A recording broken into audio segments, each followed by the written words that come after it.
Good afternoon, everyone.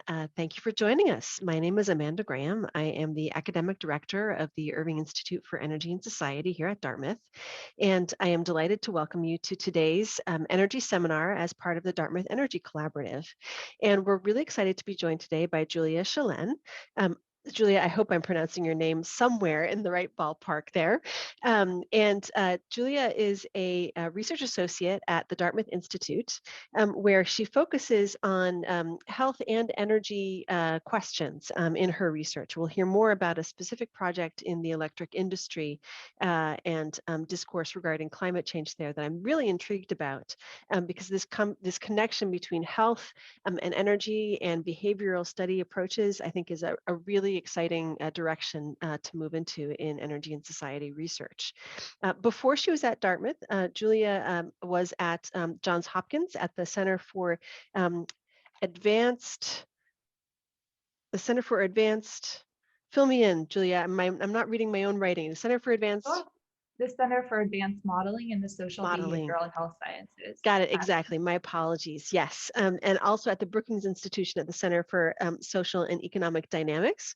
And her PhD and bachelor's degrees are both from Carnegie Mellon University, where her PhD is in engineering and public policy, and her bachelor in decision science and public policy and management. So she really has a very interesting background to bring to bear on questions of energy discourse and decision making, and from a behavioral science perspective.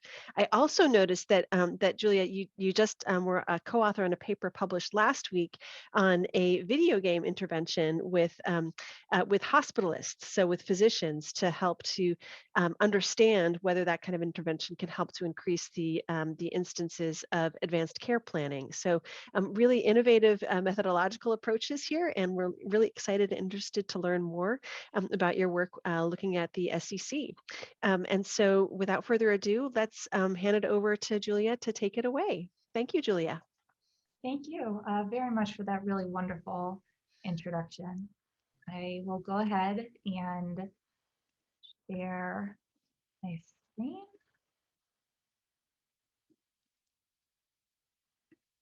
Hopefully you all can see everything okay.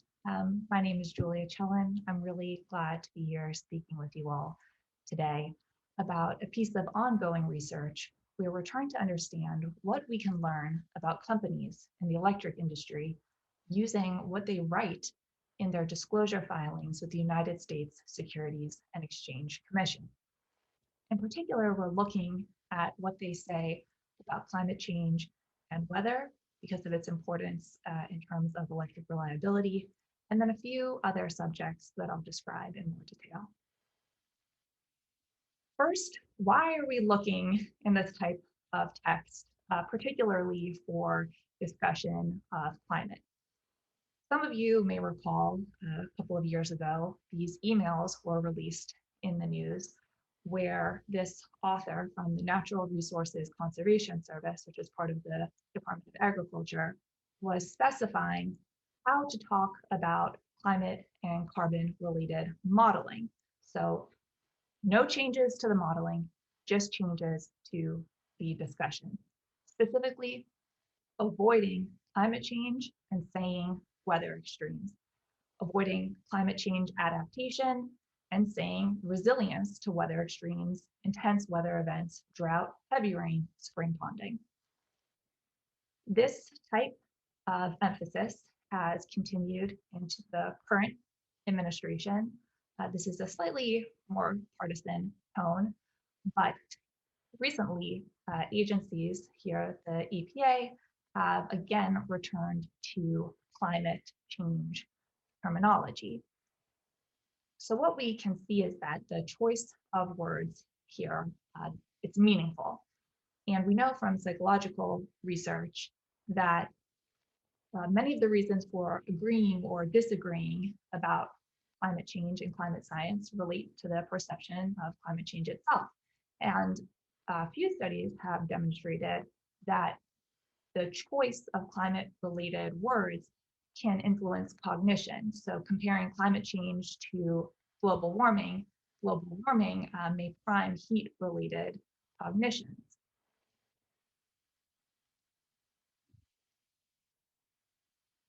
So what we have learned from those examples is that there is a psychological piece to this problem. And this led us to the consideration of a behavioral decision research approach. What we want to do ultimately is understand company positions so that we can understand and specifically assess the impact of information-based policies, identifying information asymmetries, known and unknown risks, and then communicate to these companies and allow these companies to communicate with regulators and other oversight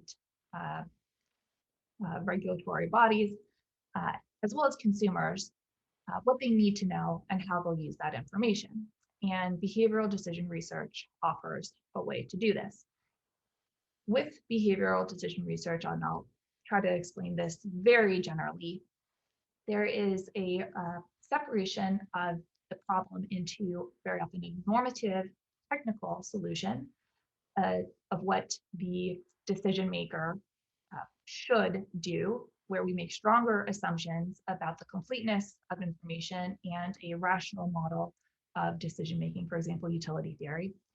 And that is compared to a descriptive solution of what the decision makers are actually doing. And often this incorporates the very well supported empirical findings in psychological research. The comparison of the normative and the descriptive helps us understand a prescriptive solution, sometimes an intervention, which could be designed to move the decision maker from the descriptive towards the normative, or to demonstrate what the normative solution has neglected to include. It can also tell us about the range of possible outcomes that that prescriptive solution or intervention may have. So in this case of companies in the electric industry, there are econometric analyses, normative solutions that offer very useful insights into revealed preferences, looking at company investments, fuel choices, and the voluntary adoption of environmental regulations. But that type of analysis does not fully explain an instance like this one, where a company left the American Coalition for Clean Coal Energy in protest of that organization's lobbying against the American Clean Energy and Security Act of 2009, even though at the time, this company had a generation portfolio that included 62% coal. So this instance, revealed preferences don't explain the decision-making behind this company's action. What do we mean by companies as decision makers? What I've just talked about is a field of research that very often looks at individual decision makers. And as noted in behavioral theories of the firm might be the unit of analysis, but within a firm, there are managers, decision makers, owners, including shareholders. And it's important to consider each of these parties and how they may differ. In addition to the general difficulties of measuring firm decision making, measuring what these firms think and say and do around climate is very challenging because of the nature of that topic, and it inhibits traditional preference, value, and belief elicitation methods. So we use these public disclosure filings because they offer explicit evidence of firm management perspectives. And I'll describe our definition in more detail in a moment. Going back to this idea of the normative solution, should firms, companies in the electric industry talk about climate at all? Why would we expect them to do this? Well, there is abundant available information that these companies could know about and use as they plan their operations and try to plan for their future financial and general operational performance. And then effects to the bulk power system from weather-related events have increased significantly over the past 20 years. And these types of events are the most common cause of power interruptions. failure to plan for those power interruptions can lead to power outages, costly ad hoc replacement generation, and non-adherence to environmental regulation. So we think it's reasonable to posit that companies would discuss weather and climate within their filings. But what do they actually do?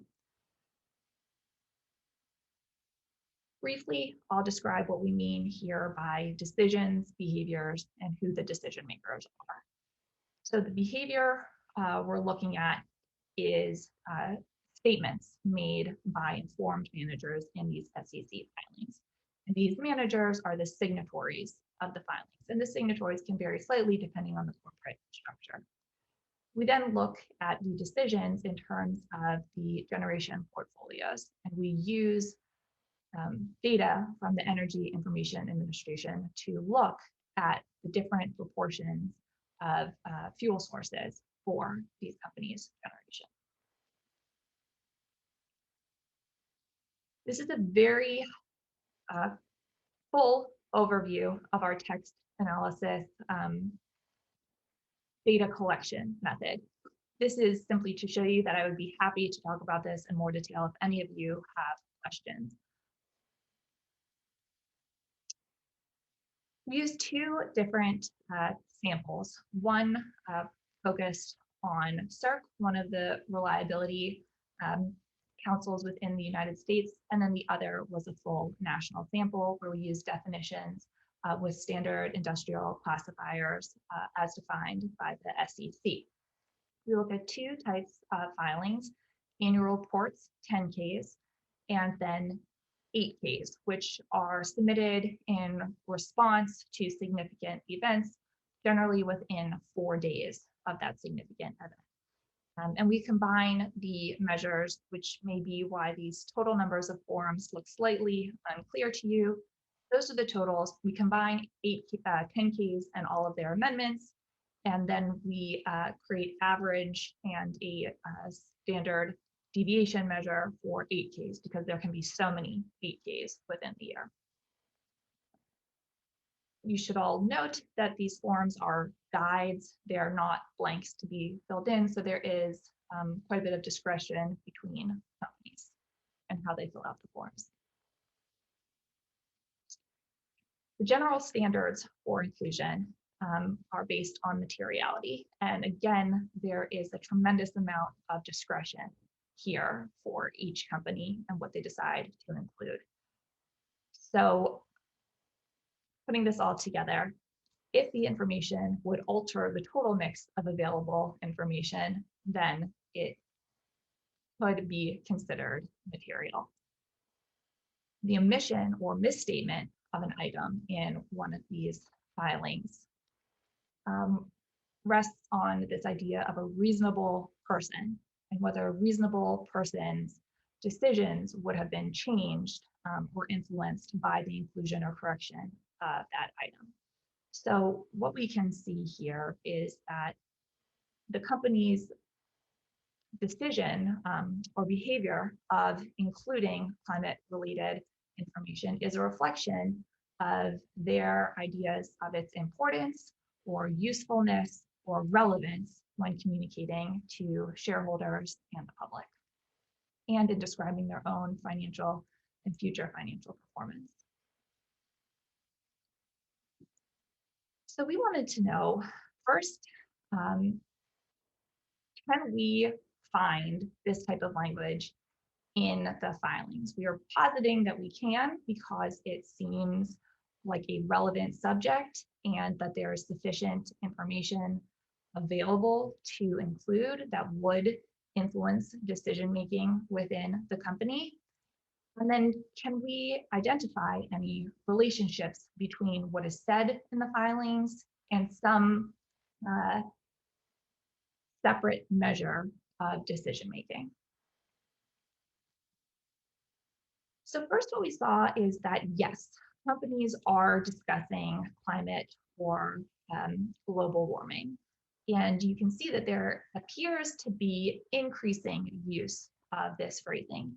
Here, the blue is indicating just a simple binary measure of yes, there is discussion of climate and its synonyms. Gray indicating no, there is no discussion, and then the white demonstrating that we do not have data here. And that is usually because of company mergers or dissolutions, or that a company has changed in financial size and is no longer required to report, as opposed to missing data. That data just does not exist for these time periods. And what you'll notice is, although we have more firms in the final year of our sample, the percentage of our firms who are using this terminology seems to be increasingly stable and growing. And we wanted to assess this more carefully. So what we did was calculate the means of the transition probabilities, and this is pooled across all companies and ignoring the number of reporting years involved. And what is most interesting in this result is the low probability of going from mentioning climate to not mentioning climate in the future. You can see that in the upper right-hand quadrant. There's a slightly higher probability of previous lack of mention and moving towards future discussion of climate. So we wanted to look at this a little bit more deeply. And here we were comparing this discussion of climate and global warming phrases in the 10K filings and how that could be associated with three types of decisions. This would be the net generation from coal, the amount of coal that a company had in December, and then the annual net generation of the company. And what we found here is that, I'll call attention to a few items, and then one result, which is not on this slide, is that climate phrases were used more often by firms with greater reported coal stocks and more electricity generated with coal. And firms with higher annual net generation were more likely to use climate and global warming phrases in every year with statistical significance in between 2003 and 2010, and then again in 2015. We had a number of comparisons here, and they've all been corrected for that.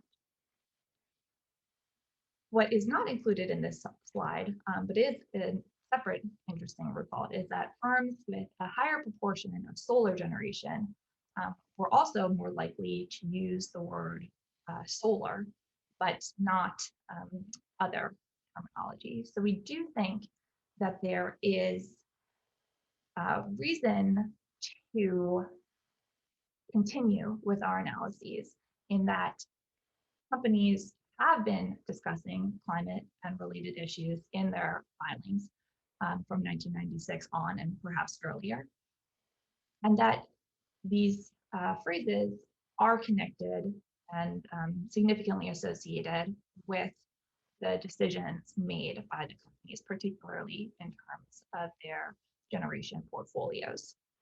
We also noted in these results that discussion of climate was made using scientific vernacular, so talking about climate change and then also greenhouse gases specifically, and that these filings did not include colloquialisms. So Julia, before you move on from that slide, actually, because I think that's a critical slide for us to unpack. What you're saying here, if I'm catching you correctly, is that companies who choose to use coal do have, I mean, their public filing statements do include the mention of climate change and global warming. Yes, and one way that we are considering interpreting that result, although it this is just suggested by the results, Yep. is Yep. that the companies are describing the consequences of their operational decisions. And so it is a fairly straightforward and logical use of the filings because they're discussing their operations, what future regulations could influence the company as it goes forward. Okay, got it. And so we don't know, based on this analysis, what we don't know is how they talked about climate change and global warming. That's beyond the scope here. But you're suggesting that they are discussing it because it is relevant to their stakeholders when they're making a decision to use coal as a fuel source. We know a little bit more that is not on this slide, Okay. which is that the discussion of climate actually appears in close proximity to discussion of greenhouse gases. So rather than these types of terms appearing separate from each other within the filing text, they're actually they're often grouped together. Okay. So that demonstrates to us that when they're talking about climate, they're talking about Impacts of coal. Right. Which is interesting because it potentially also means, although this is not tested yet in the data, that when they're talking about climate, they're not talking about weather interruptions necessarily. That is something for us to assess more deliberately. Okay. And just to clarify your other point about solar, was that you are or are not seeing the terms of climate change and global warming in the context of solar generation decisions? You're We were not. not, Okay. but we were Okay. seeing Solar. discussed Right. in the context of solar Okay. generation. Okay. So one could potentially interpret that as saying that in the context of making a solar decision, there isn't the same need to associate it with climate change? Yes. Okay, interesting. Okay. In part, it could be because of the regulatory environment where the regulations around emissions Right. would not Right. have the same financial and operational consequences. Great. Thank you And that's, for humoring my interruption. Please please, go I ahead. Great. appreciate it. Okay, I sure. really do. Thank you. Great. And it actually sets us up for our next question where we want to understand, can we consider this filing text as a behavioral response, particularly to the regulatory environment. So first, this is partially motivated by this was resolved where Exxon was not guilty, but there's now a resurgence potentially in some similar lawsuits at the state level, looking at what companies could have known about climate related risks. In this case, risk related to climate change regulation and what the company should have reported to investors. This is in part related to a previous situation with Peabody Energy, which led to a settlement because Peabody made contradictory statements. Allegedly, I'm not a lawyer, so I have to be very careful here, but had statements that did contradict each other related to Peabody's understanding and awareness and knowledge of climate related risks. So the SEC issued a piece of guidance on how companies should interpret existing securities law. So this was no new rule or law, but just guidance on how should companies consider climate change in the context of risks that need to be disclosed. And what we were curious about here, particularly given our previous results, is that the SEC is now tying climate-related discussion to regulatory enforcement. So for the companies that had been talking about climate in a regulatory context, possibly about climate change and greenhouse gas emissions and associated regulations, would these companies now want to avoid situations like the situation Peabody found itself in and Exxon, and stop using climate-related language? And comparing the 8Ks, which are these responses to significant events, versus the annual reports, we saw what looked like a decline in climate-related language. And here we have a slightly more, actually a much more expansive definition of climate-related language. We take the guidance verbatim and distill it down into a dictionary to see, are companies continuing to use climate language? And the guidance was issued in 2010, and so we see future use appearing to be much lower than previous use in the 10Ks, but not in the 8Ks. So first, we used t-tests to see, is there a significant decline between years? And we did see that between 2010 and 2011, and also going forward. But then we were concerned that perhaps this result was an artifact of the filings themselves getting longer, because they do get longer. And so we included length in a mixed effect linear model where we had a random intercept for each company. And we still see that there is a decrease in climate-related language following the interpretive guidance.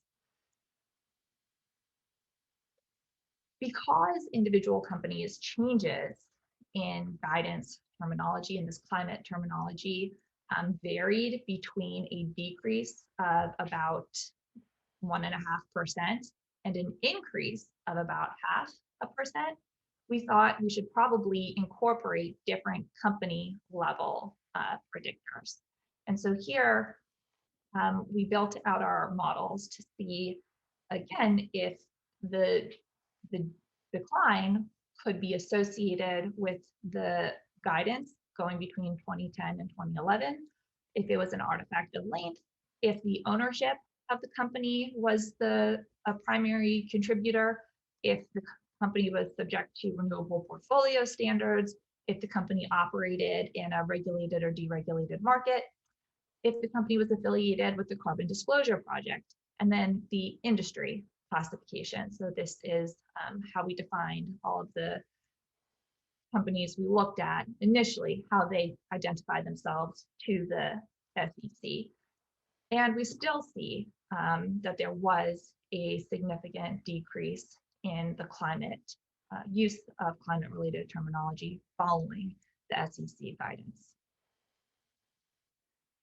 So we wanted to go a bit further and see what else we might be able to learn about company motivation using these filing texts. Since our attention to climate language, which is very rare overall in these filings, still appeared to be meaningful. So we looked at how companies might have responded to what Clark called a dramatic swing in electricity prices, driven by equally dramatic swings in fuel prices. The way that FERC and others were describing these events indicated a strong psychological, perhaps emotional, but connotative impression of these events. And so were companies surprised by these events, or should they have addressed them within their filings? And we looked at two types of language. Certainty language, which is actually, we use the linguistic inquiry and word count, where the certainty language is a measure of cognitive certainty. And then we also looked at negation language, so the discussion of what is not versus what is.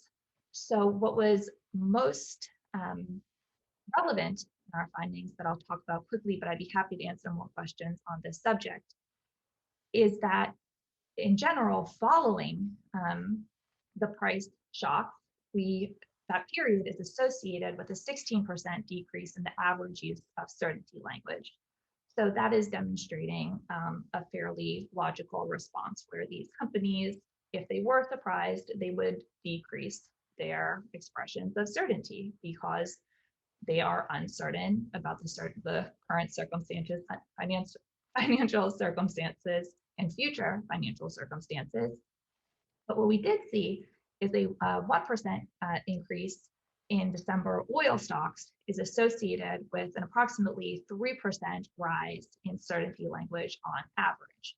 So this is potentially indicating something established in behavioral decision research and psychology, where an expression of certainty occurs when accuracy is reduced. So here, the companies are potentially trying to reassure investors and other audiences about the certainty of the company's future when they are more vulnerable because they are more closely connected to the price volatility in terms of their stocks, their oil stock. So overall, what we found is that SEC filings have been sensitive to a variety of issues, that firms are using scientific vernacular, and they've been discussing climate for a number of years, at least since 1996. We saw that the language is associated with fuel source decisions, and they describe logical relationships. We also saw support for the idea that the SEC tied voluntary communication to regulatory enforcement, and that had an unintended consequence of reducing that discussion, is how it appears. And that both denotative and connotative language can be measured in these filings and used to help us better understand the companies. So what we're doing now is continuing by analyzing the 2017 through 2021 SEC filings in combination with the EIA data. We looked at companies who identify as members of the electric industry, but we're going to expand this to companies in oil and gas standard industrial classifications as well. We're also looking to improve the definition of decisions beyond these generation portfolios. In our text-based approaches, we use lengthy dictionaries, and so I'm making an effort to determine a reduced set of items in those measures. And then we'll go a little bit further to try to incorporate some semi-supervised learning methods to go beyond these dictionary-based approaches. And wrapping up, but for those of you who are at Dartmouth and might be interested in some of the other projects that we're doing, particularly if you have any interest in the intersection of energy and healthcare, we are working on a clinical trial looking at this behavioral intervention of a video game. We're also looking at another type of resource allocation problem in the context of COVID and ventilator allocation policies. We're also looking at a combined method of natural language processing and machine learning, looking at patient chart data, in particular physician notes and their diagnoses of patients nearing the end of life. And then I would just like to acknowledge Amber Barnato, who is the force behind all of those projects I just described and an incredible person to work with and learn from. I'd also like to thank my co-authors on this work, Gabrielle Long-Prodi and Brooke Fishoff, and then the other contributors who have given such helpful and useful feedback on all of these results and methods along the way. And I'd be very happy to answer anyone's question. Thank you. Thank you so much, Julia. I really appreciate your talk and an interesting dive into a world that I haven't encountered much, the Securities and Exchange Commission, and understanding the implications of the guidance that they give for how companies are representing, their work. A reminder to our audience, please, if you have questions or comments for Julia and her work, please share them in the Q&A. With moderator's prerogative, I'm going to open up with a question about the implications of the work, right? So, from the perspective of the SEC or the regulatory agency, if they're able to learn more about how how their guidance language impacts what companies are, the narratives that companies share about their work, what extrapolating from this work, what would you say, how would you advise the SEC, right? So in other words, if the SEC is interested in providing a regulatory guidance or direction, are there how can we make them aware of unexpected impacts of the way those regulatory frameworks are articulated, and how they might want to adjust, right, in terms of the guidance that they give in the future? I mean, it's sort of a corollary to that. Your earlier analysis, right, ended at 2016, and we had a significant change of administration at the federal level in 2016, and so it's another sort of a related question is, was there significant change in SEC guidance, and would you expect for the 2017 through 2020 or 21 data, to look differently from what you found during that earlier period? Those are just the questions I was hoping you might ask. So for the first part, in terms of the SEC and their decisions about the types of guidance or rules to issue.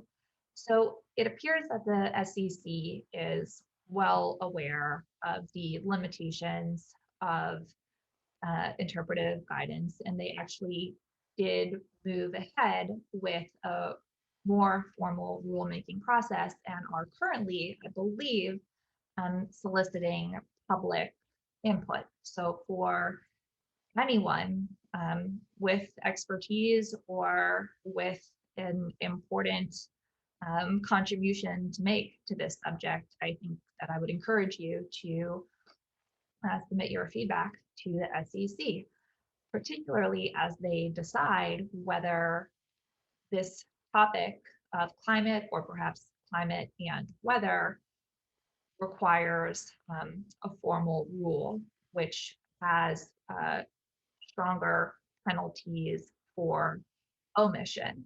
With releasing the interpretive guidance, I think that the behavioral decision research approach is very useful here, because it suggested, and then what appears to have happened, is that the prescriptive solution didn't take into account the actual penalty structure. The guidance created penalties for companies that were not previously there, despite its limited enforceability in terms of the stronger legal penalties of omission. So I think that in general, when considering regulation, a more useful approach may be to start thinking about this distribution of outcomes that could occur from a simple piece of, really it's a decision aid in some ways, and then all of the possible behaviors that could occur in response. With your additional questions, which now I'm trying to remember the full space of what else you were asking me with administration changes. So we did earlier in the work some types of time series decomposition to understand if what we were seeing was historically influenced by administration changes. And we didn't see evidence of that. And so it was not included in our later analyses. However, those initial emails and media events do indicate that there are administration related preferences to the discussion. And I think that's part of why we're now looking at these later years to understand the strength, the certainty of our previous results. And then also now would be the time before we look at all of that data to lay out some of those hypotheses about what are the other important policy events, particularly policy events related to language that we would want to assess and make some predictions about before we dive into that data. Thank you.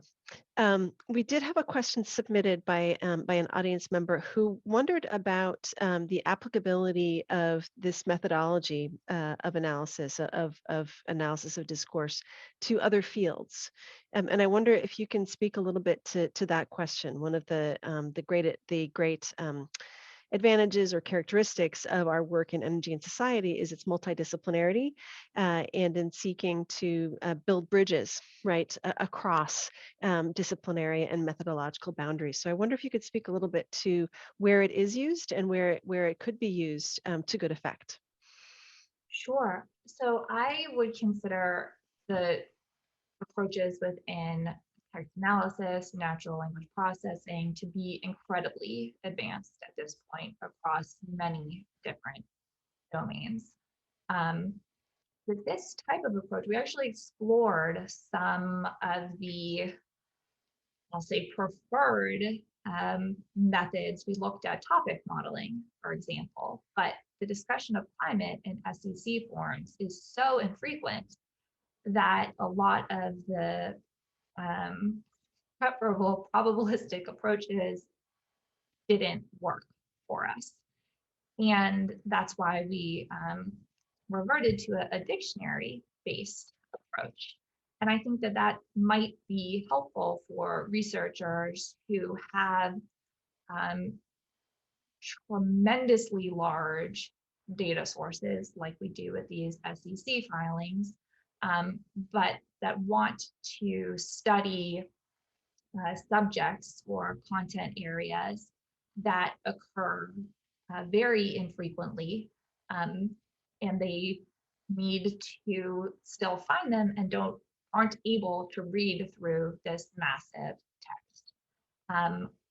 We are considering a combination of approaches, so using this dictionary approach and then also some machine learning approaches with patient chart data, because ideally we would be able to obtain enough patient charts to pull out some very specific instances related to advanced care planning.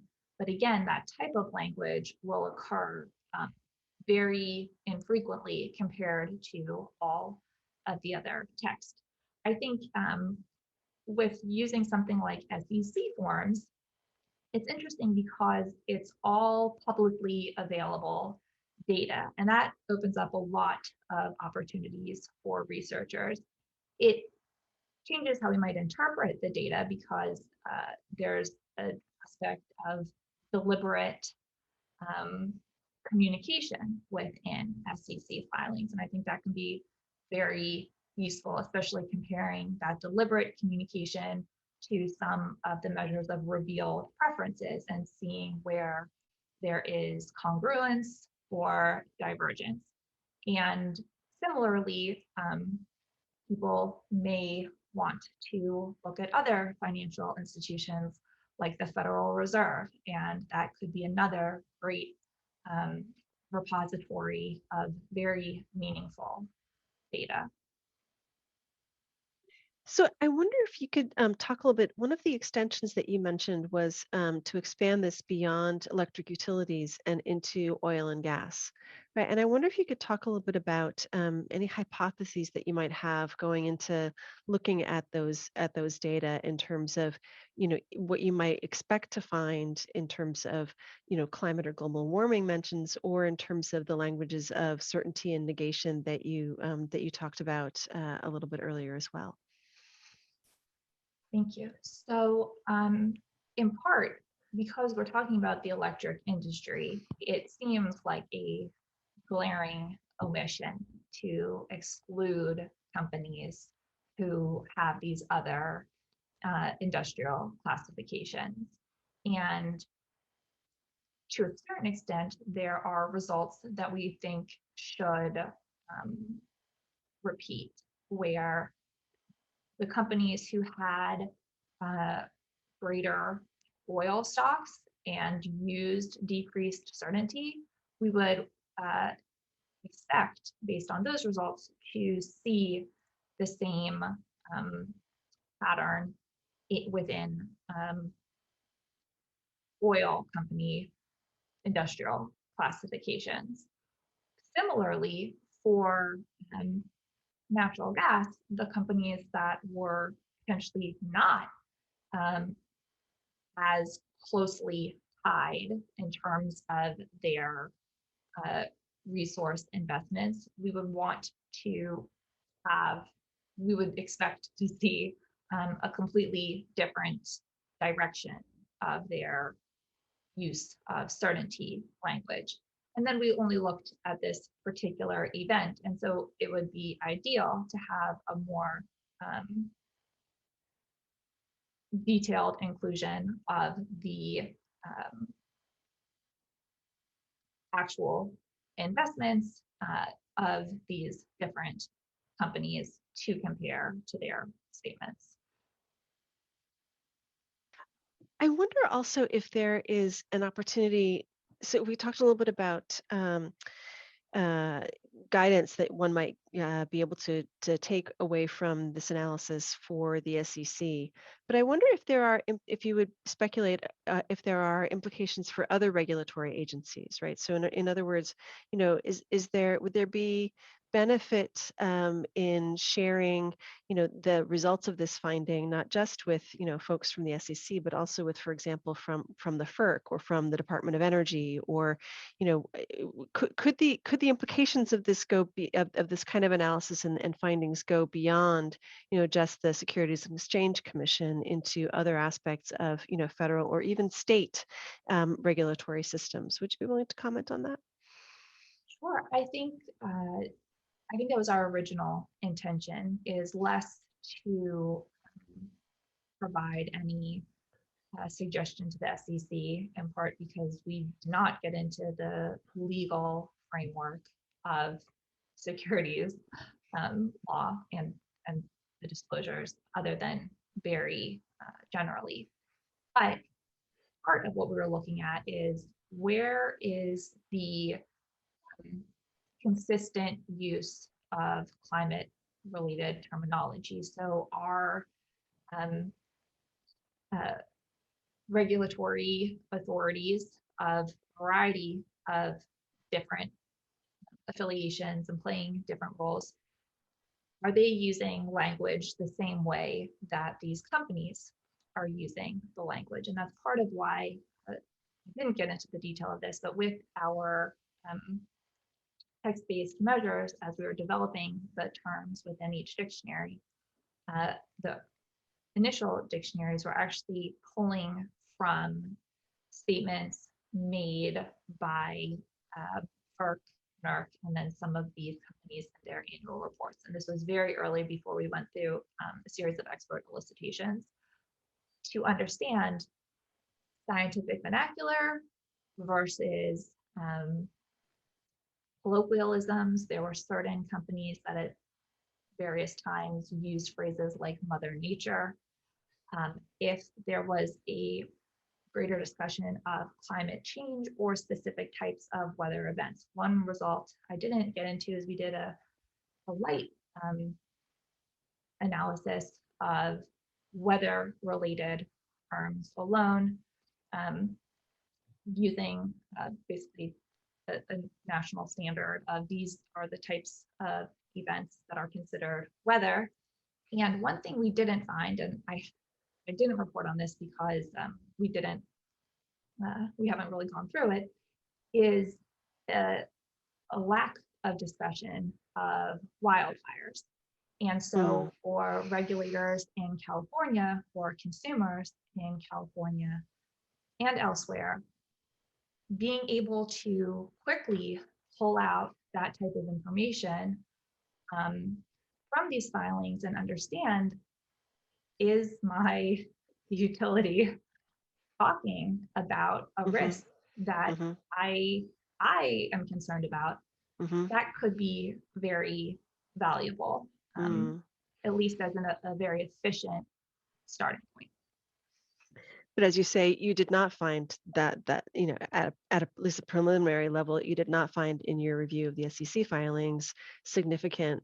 We didn't find discussion at all, so we didn't find interesting. Yeah. So I want to be careful, because when I talk about emission, that could be a flaw right. of our method, rather than with complete certainty they don't discuss this. Right. But our